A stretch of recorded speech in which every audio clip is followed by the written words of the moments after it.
السلام علیکم ورحمۃ اللہ وبرکاتہ۔ امجد حسین بخاری حاضر خدمت ہے، اسلام قبول کیجیے۔ ناظرین، آج بلاول بھٹو زرداری کے ساتھ بھارتی میڈیا اور بھارتی حکومت نے جو کچھ کیا وہ انتہائی تکلیف دہ ہے، اور خاص کر بھارتی وزیر خارجہ کا جو بیان آیا ہے بلاول بھٹو زرداری کے حوالے سے وہ بھی قابل مذمت ہے۔ بھارت پاکستان پہ دہشت گردی کا الزام عائد کر رہا ہے، لیکن عین اس وقت جب بھارت میں SCO کا اجلاس جاری تھا، شنگھائی تعاون تنظیم کا اجلاس جاری تھا،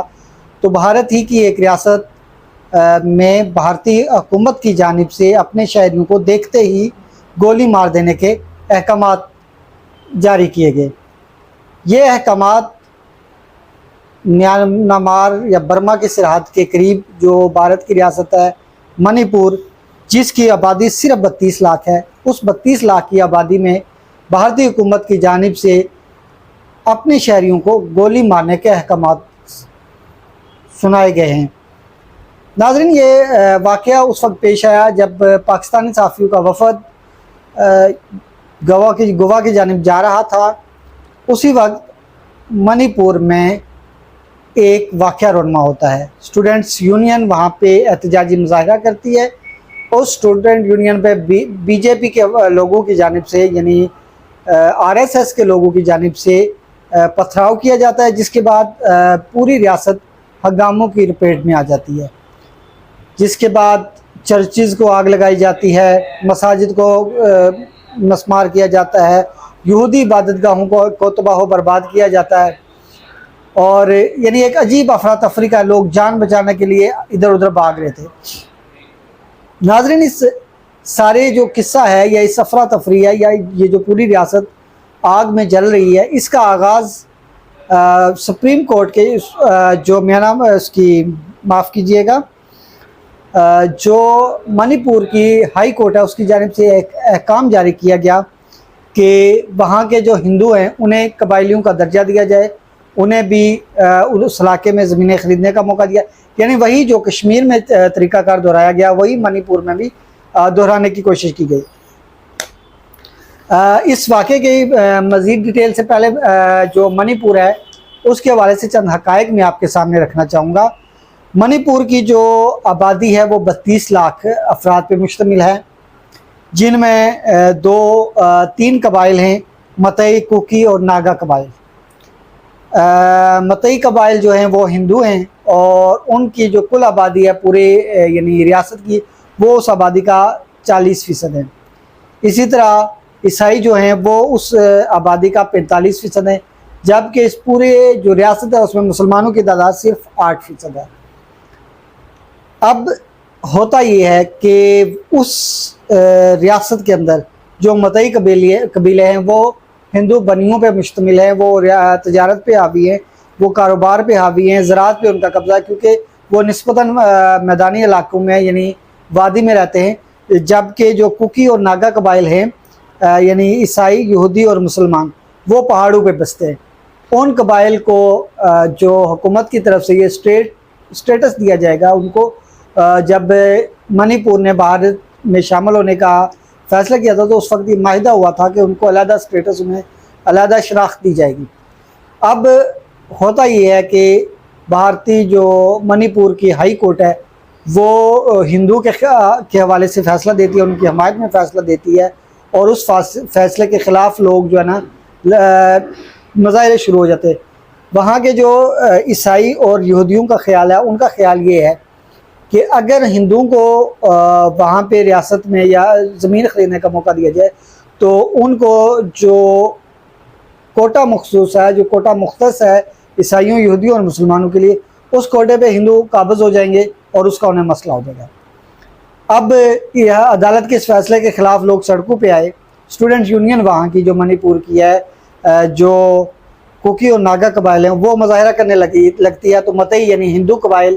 جو RSS کے لڑکے وہ اس پہ حملہ شروع کر دیتے ہیں۔ اب یہ حملہ ہوتا ہی ہے تو ریاست میں تباہی مچ جاتی ہے۔ وہ ابھی آپ یعنی اپنی اسکرین پہ بھی دیکھ رہے ہوں گے کہ چرچز کو، گرجا گھروں کو بلاسٹ کر کے اڑایا جا رہا ہے۔ اب سوال یہ پیدا ہوتا ہے کہ RSS کے لڑکوں کے پاس اسلحہ کہاں سے آیا؟ بھارتی حکومت جو ہے ان کی حمایت کیوں کر رہی ہے کیا جیسے مسلمانوں کو کشمیر سے اقلیت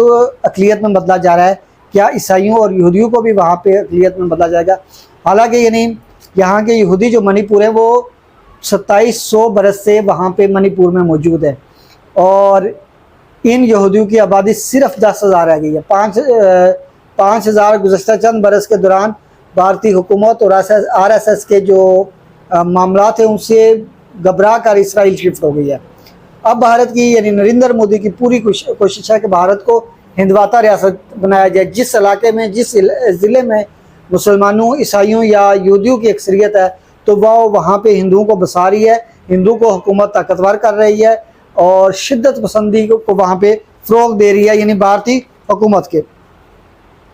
اب جو متئی قبائل ہیں، میدانی علاقوں کے قبائل، وہ پہاڑی علاقوں پہ بھی قابض ہو جائیں گے، وہ جنگلوں کا بھی ستیہ ناش کریں گے۔ ان کی وجہ سے جو دوسرے قبائل ہیں وہ عدم تحفظ کا شکار ہو جائیں گے، جو وہاں کے عیسائی ہیں۔ اب صورتحال یہ ہے کہ گورنر نے اور جو وہاں کی ریاستی انتظامیہ ہے وہاں پہ کسی بھی فرد کو دیکھتے ہی دفعہ 144 نافذ ہے، دیکھتے ہی گولی مار دینے کے احکامات جاری ہو چکے ہیں، اور جو عیسائی ہیں یا یہودی ہیں وہ وہاں پہ اپنی جانیں بچا رہے ہیں۔ ان کے چرچز محفوظ نہیں ہیں، ان کے اسکول نہیں محفوظ، ان کی عبادت گاہیں نہیں محفوظ۔ یعنی اس وقت تک جب میں آپ سے مخاطب ہوں اور وہاں کے جو آسام میں جو میری بات ہوئی ہے اور برما میں کچھ صحافیوں سے بات ہوئی ہے جن کے تھوڑے بہت رابطے ہیں، تو وہ یہ کہہ رہے ہیں کہ عیسائی دیگر ریاستوں میں شفٹ ہو رہے ہیں، اور ابھی تک جو ہلاکتیں ہیں وہ 150 سے زیادہ لوگ جو ہے وہ جو عیسائی اور یہودی ہیں ان کو قتل کر دیا گیا ہے، اور ہندو جو ہے نا وہاں پہ RSS کے جو زعفرانی رومال پہنے ہوئے ہاتھوں میں اسلحہ لے کے AK-47 لے کے گھوم رہے ہیں، اور کوئی بھی یعنی یہودی، عیسائی یا مسلمان نظر آتا ہے اس کو گولی مار دی جاتی ہے۔ نریندر مودی اور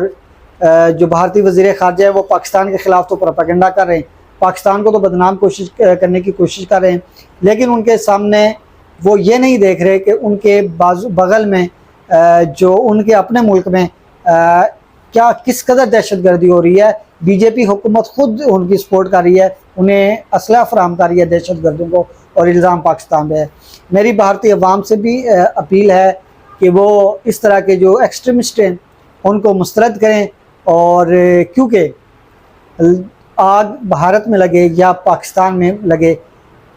تپش اور اس کی جلن دونوں ملک کے عوام کو برداشت کرنا پڑتی ہے، اسے دونوں ممالک کے عوام برداشت کرتے ہیں۔ ناگالینڈ میں بھی جو نریندر مودی حکومت نے کیا، کشمیر میں بھی جو کچھ کیا، منی پور میں بھی جو کچھ کیا، یا آسام میں جو کیا جا رہا ہے، اسی طرح نریندر مودی نے دلی اور بمبئی میں جو واقعات کیے ہیں، ایون بھارتی کسانوں کے ساتھ جو ظلم روا رکھے ہیں وہ بھی قابل مذمت ہیں، اور بھارتی عوام سے یہ کوشش ہونی چاہیے بھارتی عوام کی کہ وہ ایسے عناصر کا بائیکاٹ کریں اور ایسی قیادت لائیں جو ان کے ملک کے لیے بہتر ہو اور ان کے پڑوسیوں کے لیے بہتر ہو، کیونکہ اس وقت دنیا ایکسٹریمزم کو برداشت نہیں کر سکتی۔ اب بہرحال میری انٹرنیشنل لابی سے بھی اپیل ہے کہ وہ 45% جو کرسچنز ہیں، کرسچینٹی ہے، اس کو معدوم ہونے سے بچائیں، اور بھارتی حکومت پہ اپنا اثر و رسوخ استعمال کرتے ہوئے اس معاملے کو حل کریں۔ مجھے دیجیے گا اجازت، آپ سے ملاقات ہوگی اگلے ولاگ میں۔ اللہ حافظ۔